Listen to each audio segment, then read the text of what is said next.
fechar nossos olhos, buscar o nosso pensamento junto ao Mestre Jesus, agradecendo a oportunidade de estarmos todos aqui reunidos em nome dele, na busca do conhecimento, na busca de orientação e do amor do Pai. Obrigado, Pai, pela vida que sopra dentro de nós e pela manifestação da luz divina que nos impulsiona na busca das virtudes e do despertar da nossa consciência. Agradecemos de coração por cada página em branco que recebemos todas as manhãs no nosso lar, ao acordar, para podermos colocar em prática os ensinamentos dos dias anteriores e que de alguma forma nós consigamos alcançar o merecimento de sermos chamados de filho do Pai e assim refletir a sua face. Juntos façamos a oração que o Mestre nos ensinou. Pai nosso, que estais nos céus, santificado seja o vosso nome. Venha a nós o vosso reino, seja feita a tua vontade, assim na terra como no céu. O pão nosso de cada dia dai-nos hoje. Perdoai as nossas ofensas, assim como nós perdoamos a quem nos tem ofendido, e não nos deixeis cair em tentação, mas livrai-nos do mal, que assim seja, graças a Deus. Bom, boa noite a todos. Hoje o tema, a gente vai falar sobre a alquimia da palavra, né? E de que forma ela vem trazer bastante informação para a gente no sentido de passar conhecimento, né? Então a palestra de hoje ela é baseada em como foi desenvolvida as pregações de Jesus, tá? Como é que ele desenvolveu essas pregações de forma que ele conseguisse passar o máximo possível de conhecimento para as pessoas que estavam ali buscando conhecimento e auxílio através dele. E não por à toa tem aquela perguntinha ali, né? Como o verbo encarna através do sacrifício e a verdade fala através das nossas feridas, né? A gente entende que não por acaso a gente tem como sala de aula a dor, de alguma forma, mas não é ela que nos ensina, não é ela que nos traz sabedoria, mas é o professor que entra nessa sala de aula para nos ensinar, né? E não é à toa que o desenho que a gente tem ali é o quê? É uma boca com uma espada, né? A palavra ela pode ferir também, vocês não acham? Se a verdade não for usada como deveria ser, ela também pode machucar. Então nós temos que ter o senso e a sensibilidade, claro, né, de poder tratar esse tipo de coisa. E o grande poder da palavra qual que é? É transformar chumbo em ouro, né? Fazer a grande alquimia aí da essência. Então o chumbo ele está dizendo o seguinte, que quem prega sem ter sido pregado interiormente pelo Cristo gera ruído ontológico, não luz. O que quer dizer isso? Então, num primeiro momento, é muito fácil a gente sair pregando um monte de coisa, né? Aquela história do falso moralismo, de querer empregar para o outro a regra da moral, mas ela não vive na gente, né? Então, isso é muito comum, principalmente nos dias de hoje, né? Que a gente cobra muito o outro, mas a gente cobra algo que a gente não oferece. E aí, com que propriedade eu estou fazendo isso? Com qual autoridade eu estou fazendo isso? Por isso que ele está dizendo aqui, nesse ponto a gente ainda é chumbo. Nesse ponto a gente ainda é algo que está clamando por uma transformação, né? E que transformação que é essa? Nos transformar em ouro. De que forma? A pregação autêntica começa na cessação absoluta do eu psicológico. Quem que é o eu psicológico? É o meu ego. É aquilo que está ainda sendo movido pelas minhas paixões, os meus anseios, os desejos da minha carne. Então eu ainda estou ali preservando o meu eu psicológico, né, a minha vontade em relação à vontade alheia, né? Então, como ensinou Helena Blavatsky, ela diz que É preciso dominar a voz do silêncio para que o verbo, no sentido de a manifestação divina, ela possa transbordar da transformação alquímica interior.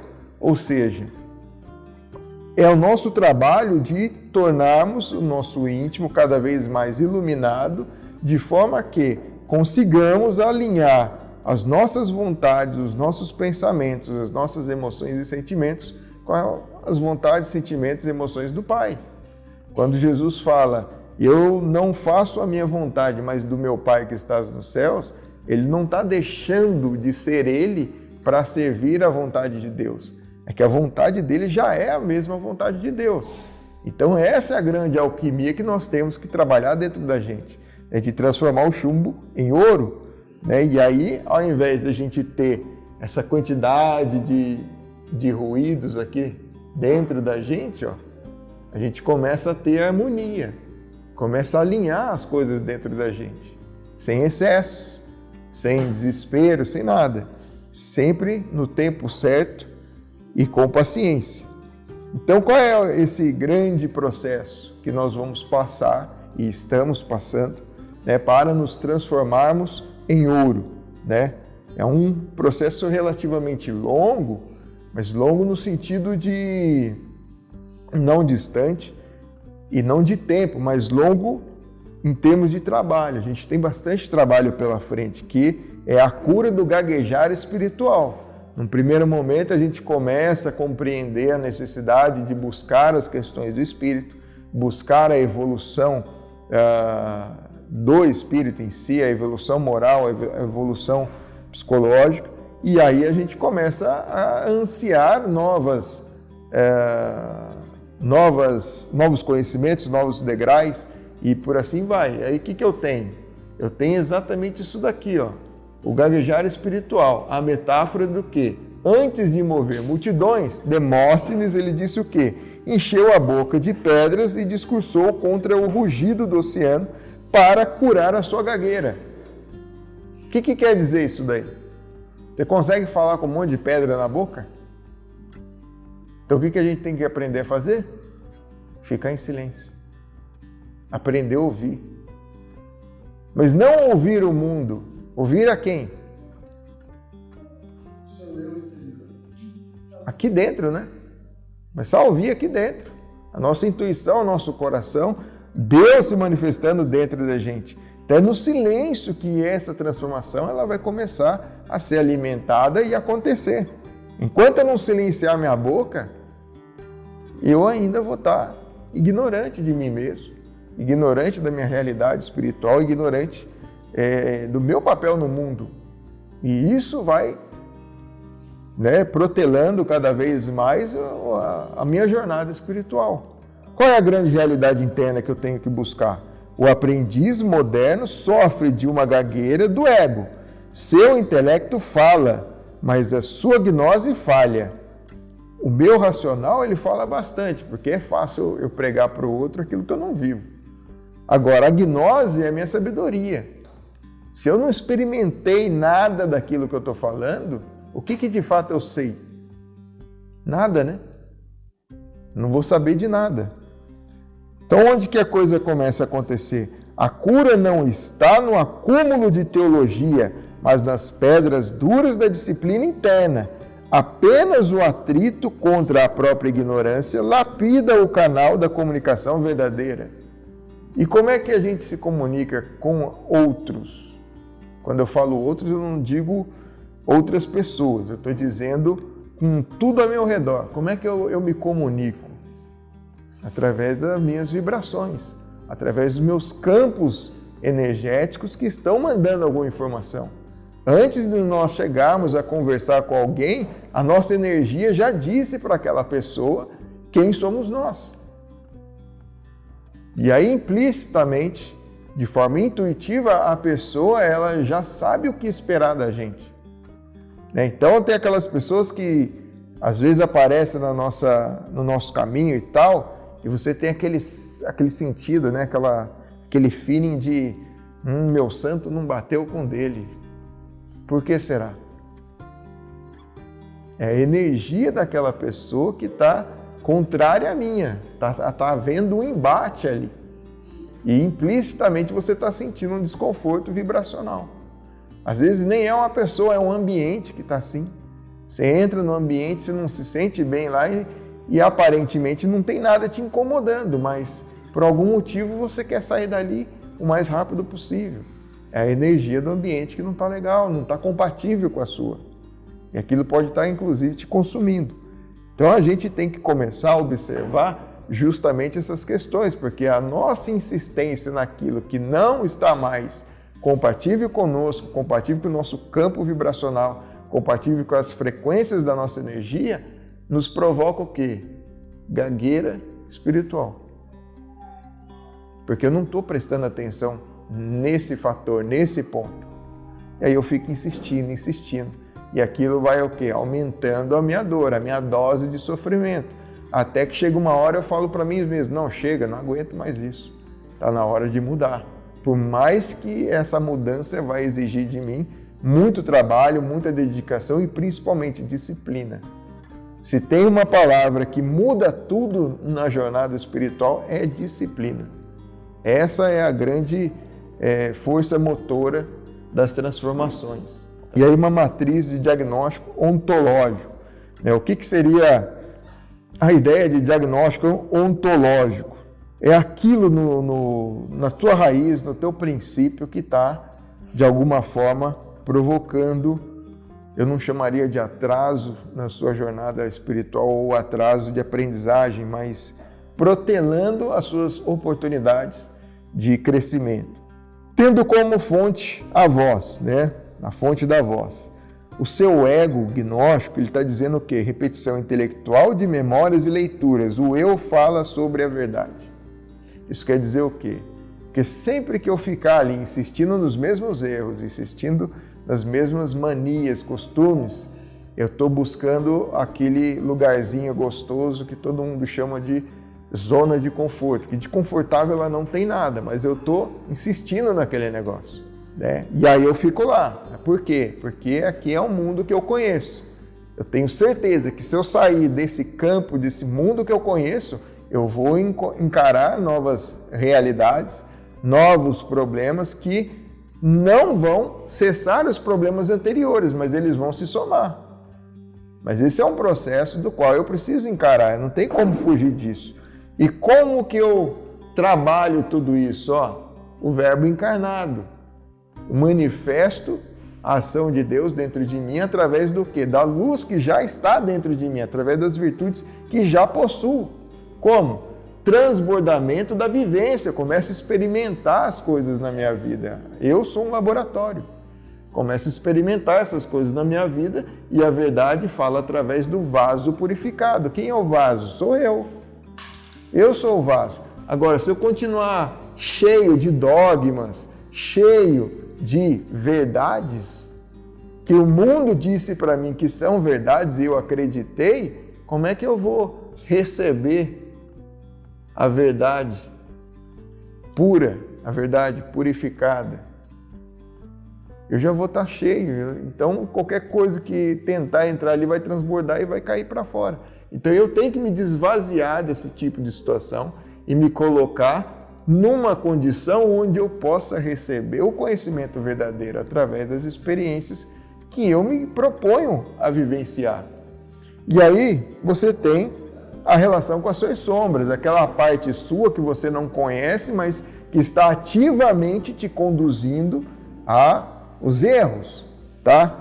É a sua relação com as sombras. O seu ego vai dizer o que para você?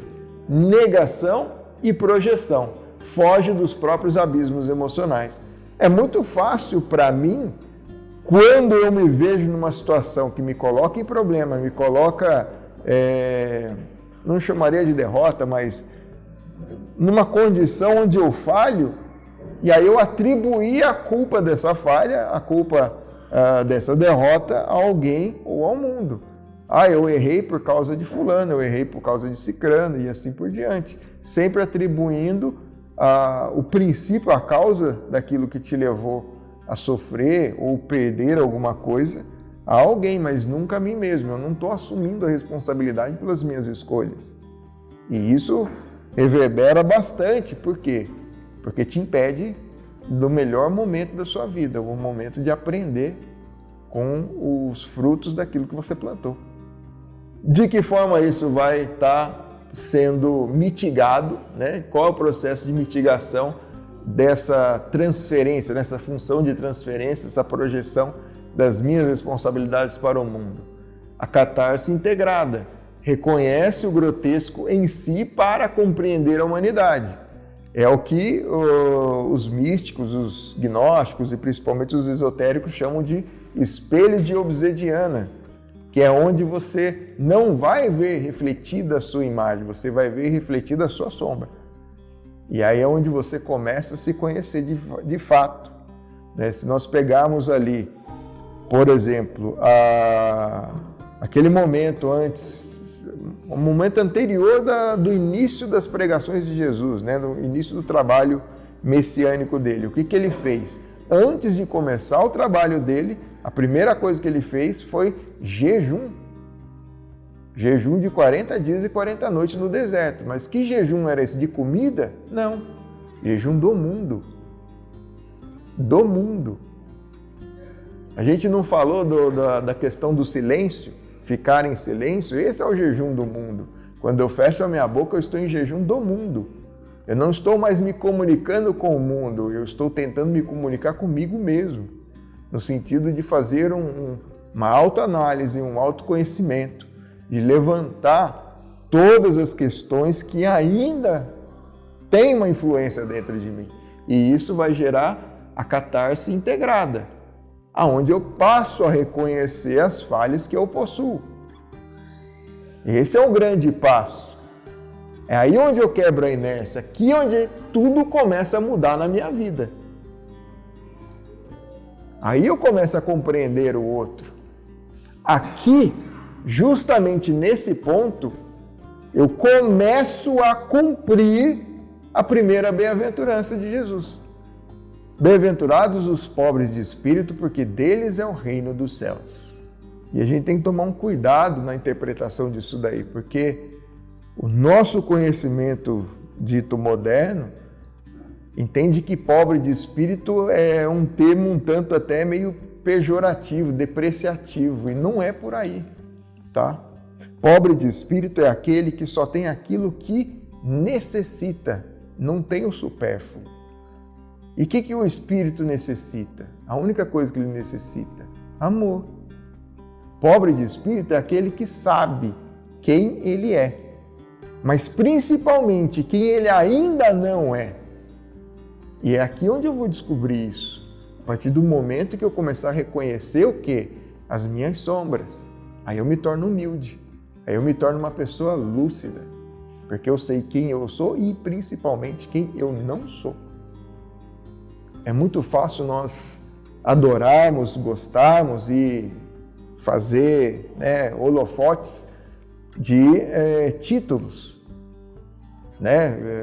A pessoa até ela insere o título que ela adquiriu na vida no nome dela. Não, eu quero que me chamem de doutor, eu quero que me chamem de excelência, eu quero que me chamem assim. É esse o ponto. Qual é o estado dos véus que nós criamos para nós? Né? O que seriam esses véus? Seriam as ilusões que a gente cria para nós mesmos. Olha o quanto eu sou bom, olha o quanto eu sou o máximo, olha o quanto eu sou querido, olha o quanto eu sou amado. Vamos lembrar de uma parábola muito curiosa que cai bem aqui com essa questão. A parábola do filho pródigo, vocês lembram? O que acontece na parábola do filho pródigo? O filho, cansado ali de trabalhar no campo junto com o pai, com o irmão, falou: pai, vamos fazer o seguinte, eu não quero continuar minha vida aqui no campo e tal, o senhor me adianta aí a herança que me deve, né? E aí eu vou seguir minha vida. O pai aceitou, deu para ele a herança que era devido a ele e ele caiu no mundo. Bebedeira, foi curtir a vida. Enquanto tinha dinheiro, tinha amigo, mas quando o dinheiro acabou, o que aconteceu? Ele se viu sozinho. Ele não tinha nem teto, não tinha nem água para ele beber. O que ele fez? Ele voltou para a casa do pai. O que aconteceu quando ele voltou para a casa do pai? Ele disse para o pai: ó pai, pequei contra ti e contra Deus. Não sou digno de que me chame de filho, mas me aceite como teu servo, para que assim eu possa servi-lo e ter um lugar para eu morar e um dinheiro para o meu sustento. O que o pai fez? O pai recebeu o filho, fez festa, mandou matar o melhor bezerro dele lá e fez uma festa e deu essa festa para o filho. Sob o olhar do mundo, isso não foi justo. Poxa, o outro filho ficou em casa se dedicando, resiliente à vontade do pai, e o cara dá uma festa para o filho que caiu na esbórnia. Mas sob o olhar de Deus, foi justo isso? Por quê? Ele aprendeu, ele reconheceu o próprio erro, ele viu que ele estava equivocado. Vocês entenderam como é que funciona o karma? É assim que funciona o karma. Uma passagem de Jesus que fala assim: quando um filho realmente, uma criatura realmente se arrepende, a mão de Deus inclina sobre a cabeça dessa criatura. Sim. Existe um arrependimento sincero e honesto. Pegando o gancho, arrependimento não é um sentimento, tá, gente? Arrependimento não é uma emoção e nem uma palavra dita. Arrependimento é transformação. O reconhecimento do erro. Né? Se eu reconheço o erro, eu não vou cometer esse erro de novo, correto? Então não é falar, me arrependi de ter feito isso, 5 minutos depois está fazendo de novo. Não é assim. Arrependimento é transformação. Exatamente. Arrependimento é transformação. Eu mudo a forma de enxergar o mundo. Porque daquele jeito que eu estava vendo, eu vi que eu estava equivocado. Né? Então, nessa questão do filho pródigo, quem é o filho pródigo? Não somos nós? Que em algum momento lá atrás, a gente virou para Deus e falou: Deus, me dá aí todas as virtudes que me são cabidas e eu vou cair no mundo através das minhas próprias experiências. Não quero mais ficar debaixo do seu teto. Aí Deus fez o quê? Me individualizou como uma centelha divina, me deu todas as virtudes que Ele tem e falou: você tem um livre-arbítrio, vai e tem as suas próprias experiências. Qual o caminho que nós estamos fazendo? Não estamos voltando para o Pai? Não é isso que está acontecendo? Nosso processo de evolução espiritual não é o retorno para o Pai? Como você acha que Deus vai nos receber?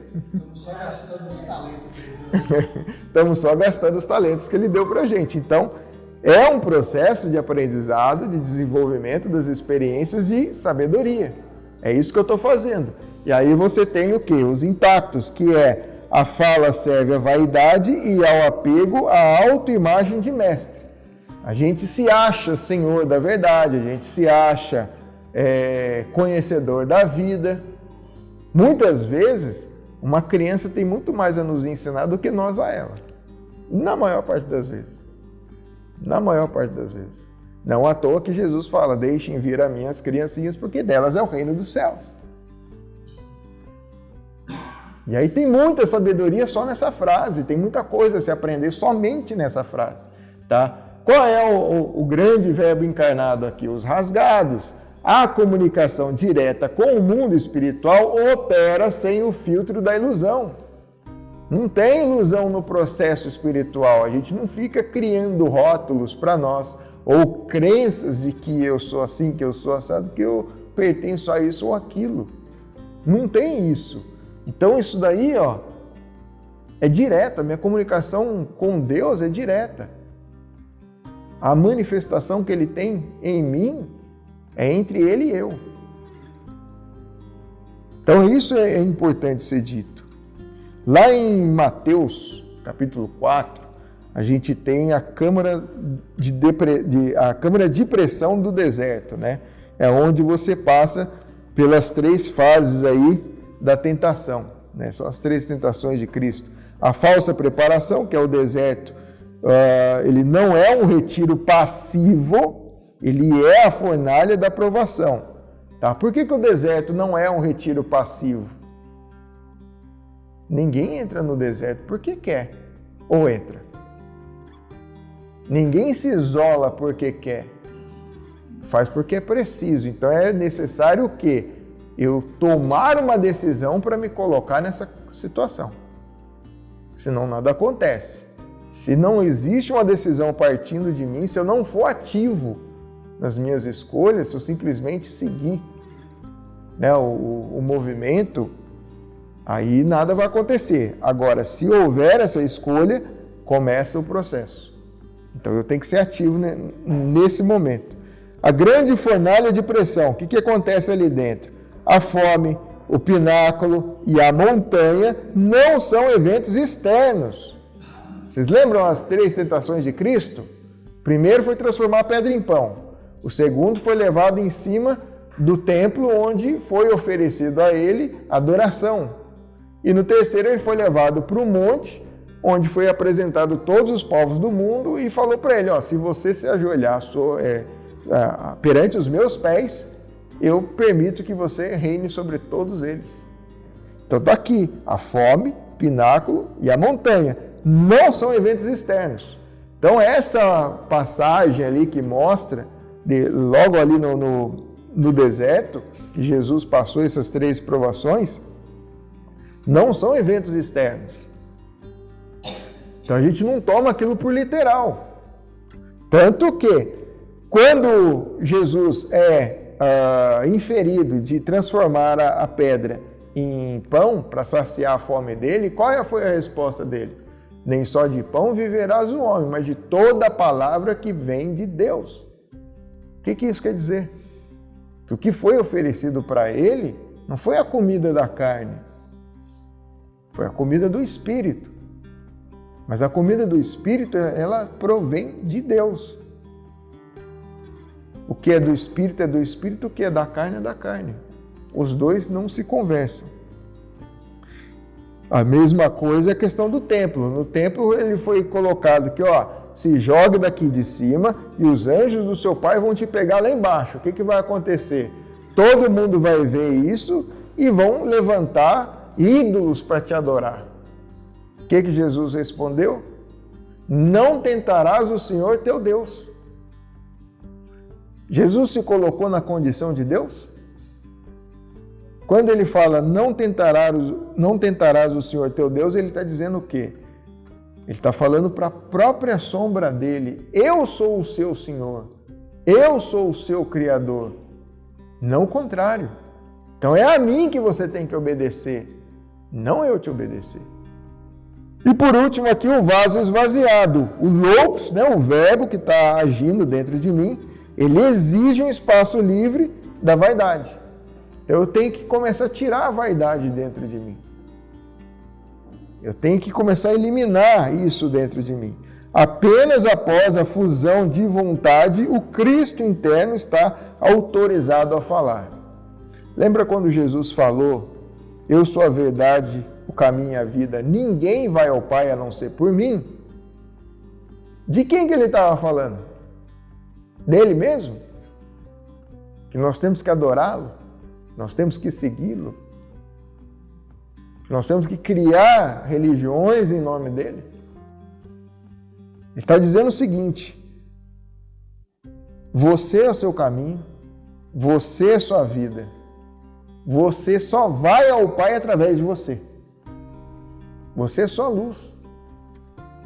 Você só encontra o seu caminho se você iluminar ele. Do contrário, você está na escuridão. Se você está na escuridão, você não enxerga para onde você está indo. Se você não sabe para onde está indo, qualquer lugar serve.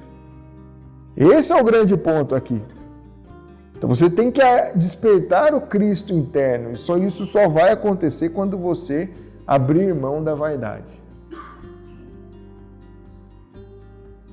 Mas vocês compreendem essa ideia de abrir mão da vaidade? O que é abrir mão da vaidade? Não vamos pegar a vaidade na sua manifestação mais material que existe. É o negar a si mesmo, no sentido de não de me obstruir, mas de que eu sou parte do todo e o todo faz parte de mim. Mas não de eu me obstruir em relação ao todo. Não. É aquela velha história, ninguém dá o que não tem, certo? Não tem como a gente dar o que a gente não possui. Então eu sempre vou estar pensando em mim. Mas não no sentido de primeiro, naquela ditado, né? Se a farinha é pouca, meu pirão primeiro. Então não nesse sentido, mas no sentido de se eu vou oferecer amor às pessoas, primeiro eu tenho que dar amor para mim. Porque se eu não tiver para mim, eu estou oferecendo o quê? Amor? Como é que eu dou amor para alguém se eu não tenho nem para mim mesmo? E aí isso vai ter outros nomes que erroneamente o mundo entende como amor. O amor ele não possui, ele não gera ônus nem dívida. Amor é dar, é doação, não é moeda de troca. Isso é importante se falar. Vamos falar um pouco sobre a catabasis, né, que é a exigência para guiar. Tá? O que isso quer dizer? Nenhuma voz adquire peso sem antes testemunhar o abismo. O que vocês entendem sobre isso? De que forma as minhas palavras terão autoridade na consciência de vocês se eu não tiver testemunhado o abismo de mim mesmo? A experiência. Quem nunca tropeçou na vida? Quem nunca caiu? Quem nunca fez escolhas ruins? É isso que nos traz experiência, é isso que nos traz sabedoria. Então, é equivocado a ideia de que somente é sábio aquele que aprende com o erro do outro. Não tem como você aprender com o erro do outro. Se não foi você que errou, você não sabe a dor que aquilo pode te gerar. Você vê que o outro sofreu, então você já subentende que, aquilo ali não é bom. Isso não é sabedoria. Isso é raciocínio lógico, tá? Isso é intelecto, não tem nada a ver com sabedoria. Sabedoria é completamente diferente. Agora, como é que eu vou compreender o quão ruim aquelas escolhas foram se eu não experimentei o resultado que elas vão dar? Não sei. Olha o que ele fala aqui, sobre a arquitetura do inferno. Tá? Para quem leu a Divina Comédia, Virgílio possui o quê? Autoridade para guiar o Dante unicamente porque o quê? Ele já conhece o inferno. Na história lá, Dante ele quer ir até o último inferno, são 9 infernos, ele quer ir até o último inferno para ver se ele consegue descobrir onde que está a amada dele. Só que ele não sabe o caminho, ele precisa de um guia. Quem é esse guia? Virgílio. Por quê? Porque ele já esteve lá. Cada um de nós aqui não tem um mentor? Pelo menos um, nos orientando, dando auxílio para a gente, ainda que a gente não tenha aí um contato direto, né, do jeito que eu estou tendo com vocês, mas a gente não tem alguém ali tentando nos orientar sempre. E o que deu autoridade para ele nos orientar? Ele também não encarnou? Ele também não passou por aqui? Também, né? Então ele tem essa autoridade. O aprendiz só pode orientar o outro se já caminhou pelas próprias trevas. Qual é a grande tragédia humana? Dostoiévski diz o quê? Que a voz que transforma não nasce da pureza ingênua, mas da compreensão profunda. Confrontar o grotesco interior confere o quê? A palavra, o seu poder de ressurreição. Então, por quantas vezes no dia ou na semana você olha para si mesmo e começa a se questionar das escolhas que você fez nessa semana? Isso muda tudo. Como é que eu elimino esses 3 véus da minha vida, nessas 3 ilusões que a gente cria? A primeira delas, o apego. O apego é brabo, né? A dependência da aprovação e da identidade de orador queima no esvaziamento. Eu tenho que me esvaziar de mim. Eu tenho que tirar a vaidade e o ego de mim. Quando eu falo, eu não falo por mim, não pelo que eu sei, mas por toda a sabedoria e conhecimento que foi gerado e eu sou apenas um instrumento para isso. Né? A gente, principalmente, né, no meio espiritualista, né, a gente vê um monte de médium aí recebendo louros, né, absurdos. Não, eu consigo isso, eu consigo aquilo, eu sou o máximo e tal. Quem será que está orientando ele? Porque se ele não fez isso daqui, ó, não eliminou o apego, se ele faz muito teatro com a própria imagem, será que não tem um ego forte ali falando? Tá? A mesma coisa para a ilusão. O que diz a ilusão? A crença de que a eloquência substitui a virtude. A queima do que? Na auto-observação. Para eu derrubar a ilusão que eu tenho de mim mesmo, eu tenho que me auto-observar. Que aí é o olhar no espelho de obsidiana, onde eu vou ver minha sombra, meus defeitos, e etc e tal. Agora, o que alimenta todos esses caras aqui? Tanto o apego como a ilusão? O medo. O medo é o cara que alimenta todo mundo. Pô, Sérgio, mas tem como eu tirar o medo da minha vida? Não, não tem como você tirar o medo da sua vida. O que dá para fazer é tirar o poder que ele tem sobre você. Ele não te controla. Se você usá-lo sabiamente, você vai conseguir colocar ele como o quê? Como literalmente um sensor de alerta, onde vai te deixar mais atento, mais, como é que eu diria? Mais fiscal de si mesmo, das escolhas e principalmente dos seus próprios pensamentos, para que você não dê oportunidade para aqueles que te desejam mal, tá? Então o medo é o quê? A recusa em expor as próprias fraturas, queima na vulnerabilidade e sacrifício. Todo mundo erra, todo mundo é falho, não tem ninguém perfeito. Mas todo mundo quer, né, ser lembrado como o forte, né, o herói, né? E aí a gente vê literalmente todas as histórias de herói que a gente tem na humanidade, né? Principalmente os heróis em quadrinho. Em algum momento da história deles, nem eles acreditavam nele mesmos, até chegar aquele momento que, só depende de mim, agora eu tenho que partir para o sacrifício, ele vai lá e faz, acontece. Todos os heróis são assim. Já pararam para analisar que o Batman, ele é a versão, digamos assim, honesta do Coringa? Batman e Coringa é a mesma pessoa. Não são dois antagônicos, é a mesma pessoa. Batman e Coringa. É só olhar. Coringa, ele não está querendo dinheiro, ele não está querendo poder. Qual é o desejo do Coringa? A grande obsessão dele? Provar que todo mundo é corrupto. Essa é a grande obsessão dele. Em qualquer quadrinho do Batman que você pegar lá, você vai ver isso. Qual é a grande obsessão do Batman? Provar que existe honestidade e bondade nas pessoas. E isso faz com que vale a pena defendê-las.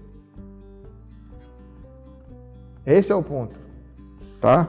Então a gente tem que analisar essas coisas com um pouco mais de profundidade.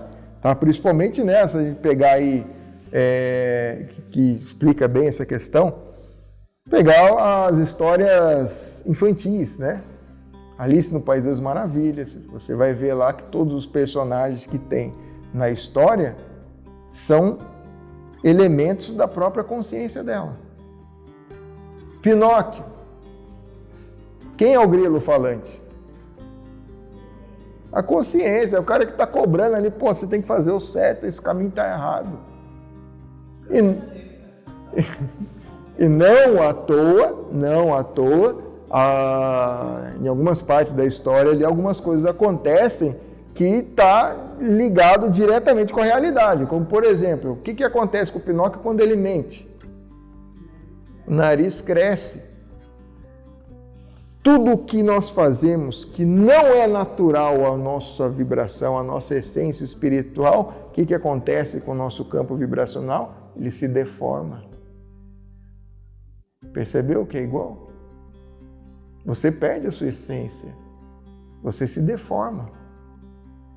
Quando o Pinóquio vai para a ilha dos prazeres e vai ficando muito tempo lá brincando, comendo doce, não sei o quê, só fazendo o que ele gosta, o que acontece com ele? A cabeça dele começa a virar uma cabeça de burro, não é? Ele perde a forma dele de boneco ali e aí a cabeça dele vira um burro. Para nós, o burro é uma figura que representa o quê? A ignorância.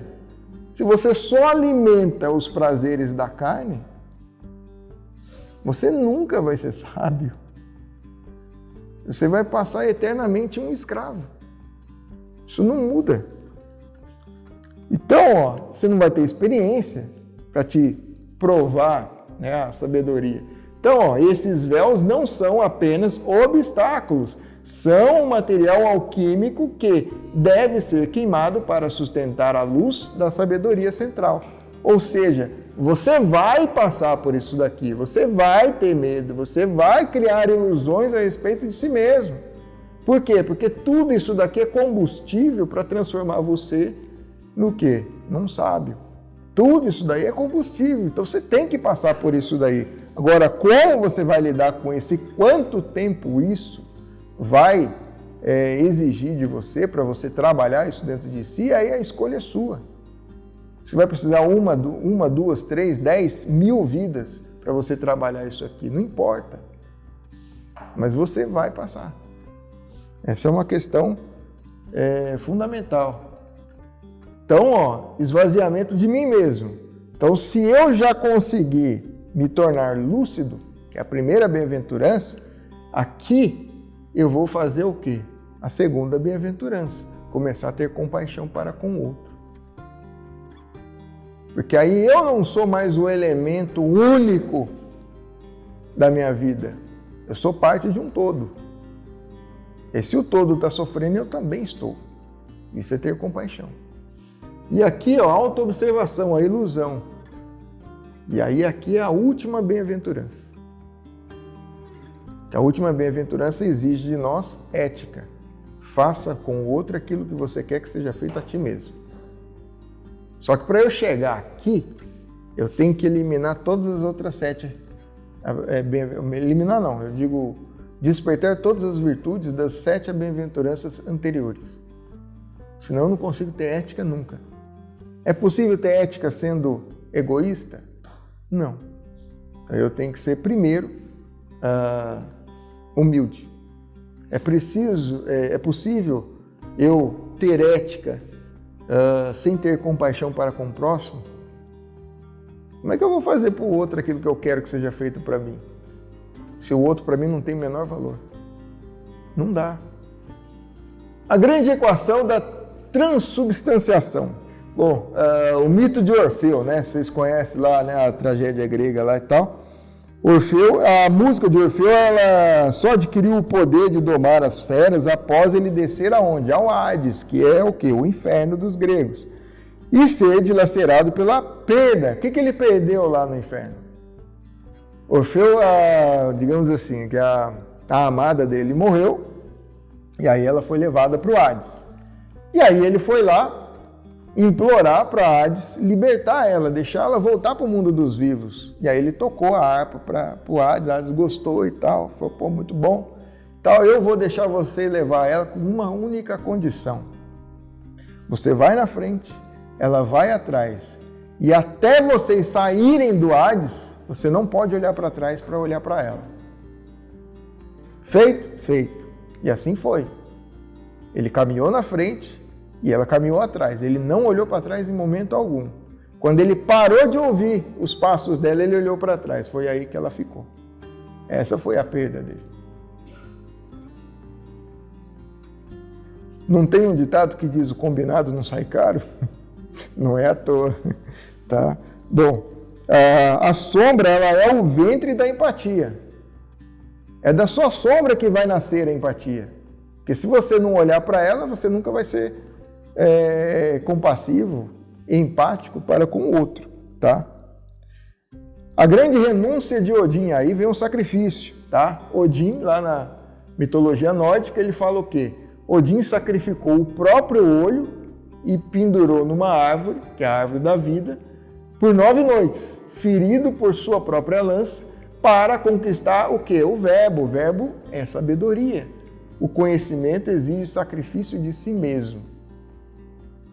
Eu só não vou adquirir conhecimento quando eu me coloco nas experiências da vida que vão me ferir o corpo e a alma. Nós só evoluímos através da tentativa e erro, não tem outro jeito. Então eu só vou aprender quando eu erro. Então nosso objetivo não é acertar, é errar. É isso que vai propulsionar a gente para a frente.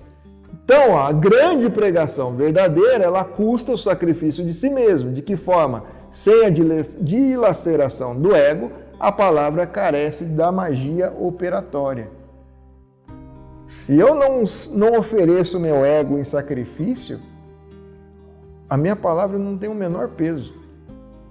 É o famoso da boca para fora.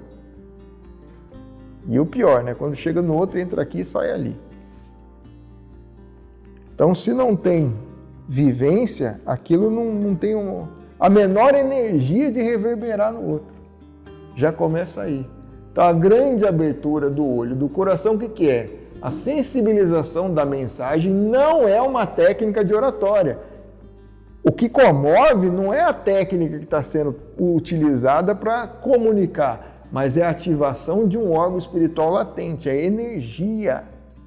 Energia, tudo é energia, inclusive a palavra, tá? Segundo a tradição esotérica, ela diz o quê? Que o conhecimento, como o prajna, no budismo ou no pontos do hermetismo. Este é o sentido que permite perceber a faísca divina oculta no espectador.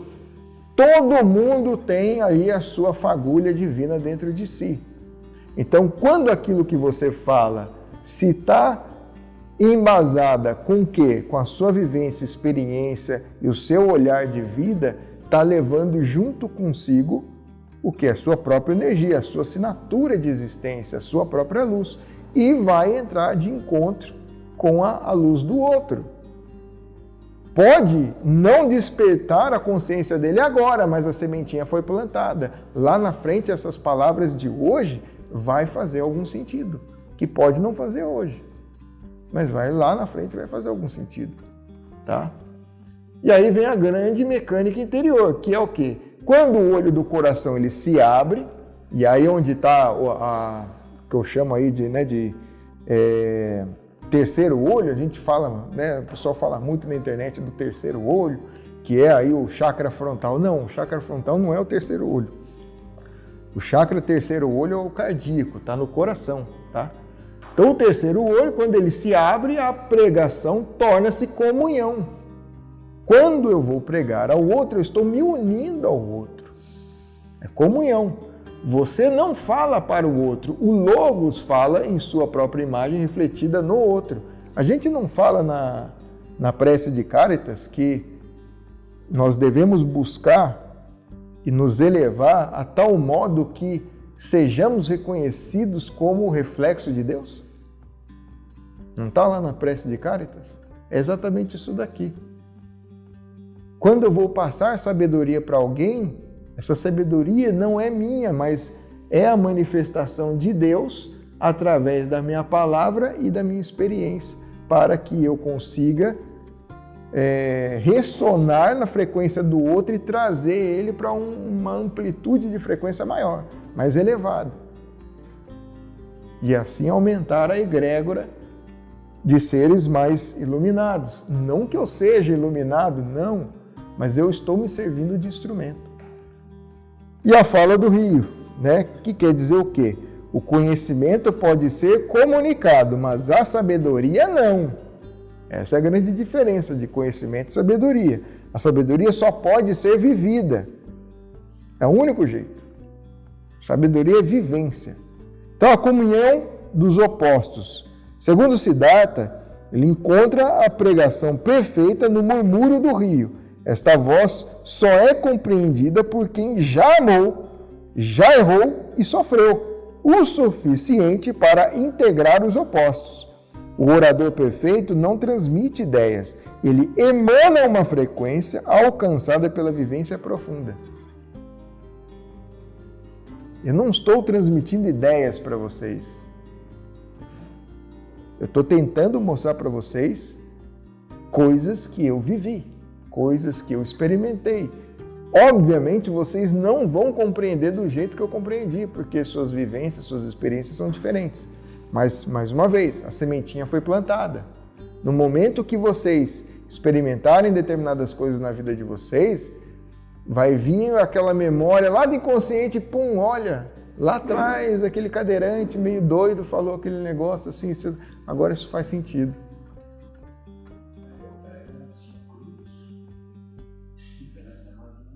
Exatamente. Jesus não falou que aliviar para ninguém.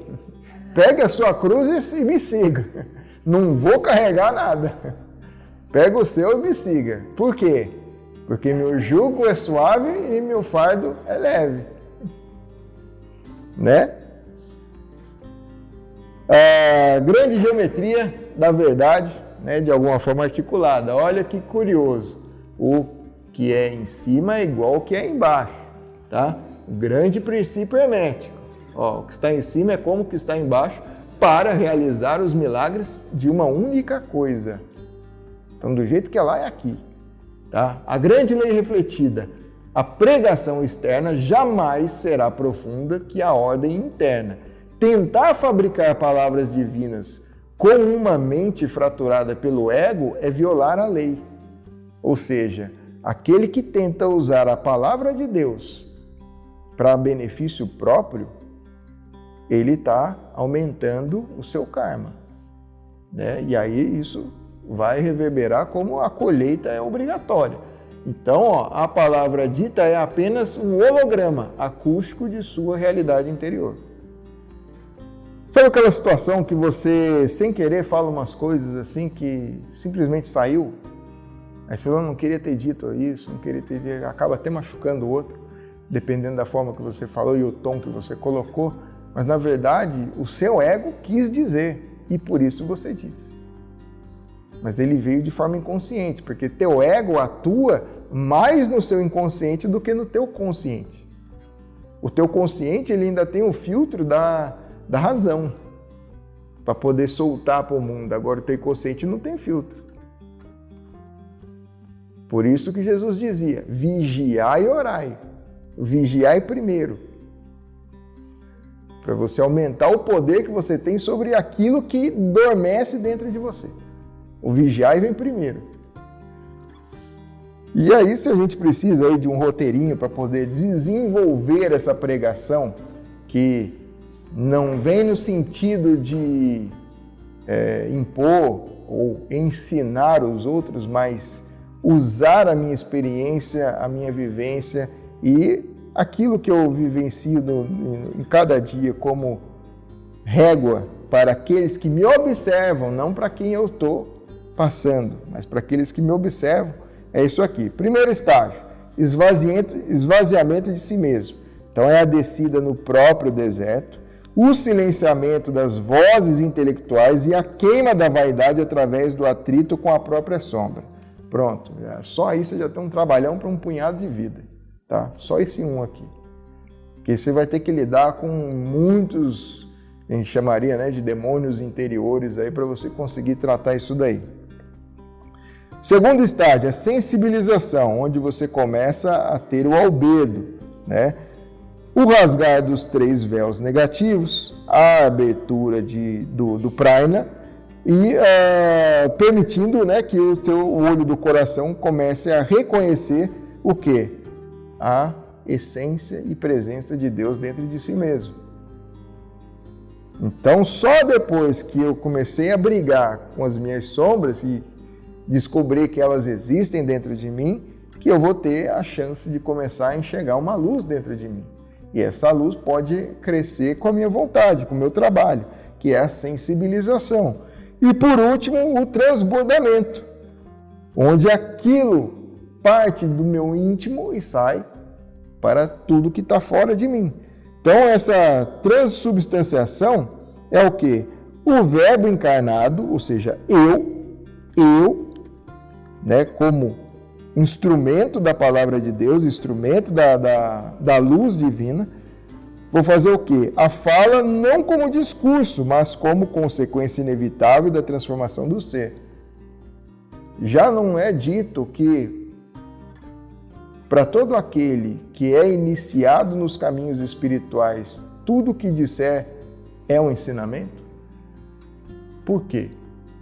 Porque é o que ele vive.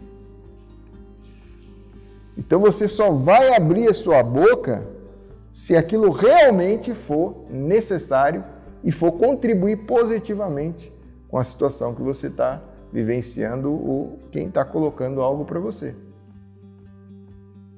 Então aí é onde você começa a evitar conflito, atrito, problema, etc. e tal, falar demais, né? Então tudo aquilo que você disser vai trazer uma bênção para a sua vida, de alguma forma. E consequentemente para todos aqueles que de alguma forma estiverem diante da sua presença. O espelho de obsidiana. 1. Se você silenciasse agora a sua vida ainda pregaria alguma coisa? Perguntas para levar para casa. 2. O que ainda não foi tocado pelo Messias em você? Sua raiva, sua vaidade ou sua indiferença? 3. Você está apenas repetindo crenças herdadas ou está aceitando a dor de reconstruir seu próprio ser? Esse é para doer. E por último, e não necessariamente menos importante, a ferida é o lugar por onde a luz entra em você. Então, se você não tem ferida, não tem luz dentro de você. O aprendiz só se torna a mensagem quando a armadura que protege o seu intelecto é finalmente desfeita. Isso é importante entender, tá? O aprendiz só se torna uma mensagem quando a armadura que protege o seu intelecto é finalmente desfeita. Por quê? É no intelecto que mora o ego. O que em você ainda não foi pregado. É isso que ele precisa responder ao longo da sua vida, ao longo da sua história, tá? Então vamos fechar nossos olhos, vamos colocar no nosso pensamento,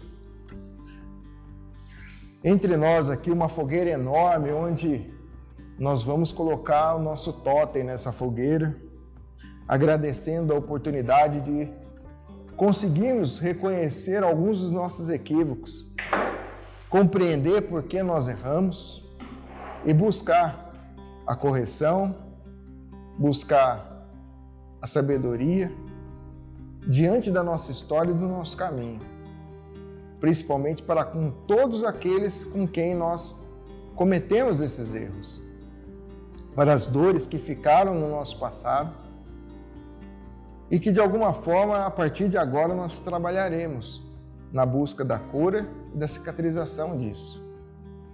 Que essas dores não mais nos façam sofrer, mas principalmente nos dê sustentação para que não voltemos a nos machucar novamente. E que sejamos abençoados com o amor do Pai, para que através do nosso coração possamos semear essa semente de amor, de carinho, de fraternidade e compaixão para com toda a gente que cruzar o nosso caminho. E assim nos tornemos os jardineiros do mundo, no deserto de todas as outras pessoas. Juntos façamos a oração que o Pai nos ensinou. Pai nosso, que estais nos céus, santificado seja o vosso nome. Venha a nós o vosso reino, seja feita a vossa vontade, assim na terra como no céu. O pão nosso de cada dia dai-nos hoje. Perdoai as nossas ofensas, assim como nós perdoamos a quem nos tem ofendido, e não nos deixeis cair em tentação, mas livrai-nos do mal, que assim seja, graças a Deus. Vão em paz e tenham uma boa semana.